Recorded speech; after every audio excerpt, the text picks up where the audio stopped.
Welcome to Man Does Tech, where I solve the problems you didn't even know you had. In this video, I will explain how to make toffee without a thermometer. You can achieve perfect, crunchy toffee by paying close attention to visual cues and the cold water test. This method relies on observation rather than precise temperature readings.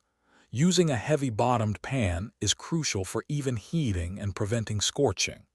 Always have your baking sheet ready before you begin cooking, as the toffee sets quickly.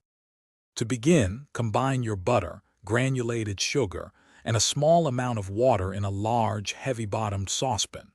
Stir these ingredients constantly over medium heat until the butter is fully melted and the sugar has dissolved.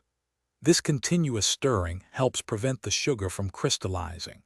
Once melted, bring the mixture to a steady, rolling boil, ensuring it bubbles evenly across the surface.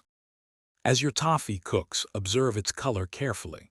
It will gradually change from a pale yellow to a rich, light amber, similar to honey or almond skin. The mixture will also thicken and begin to pull away from the sides of the pan.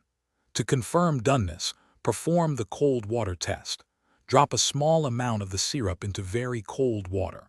If it forms a firm, brittle ball that snaps when bent, your toffee is ready. Once your toffee reaches the perfect stage, immediately remove it from the heat and carefully pour it onto your prepared baking sheet. Work quickly, as it will begin to set almost instantly. Spread it evenly if desired, then allow it to cool completely at room temperature. This can take an hour or two.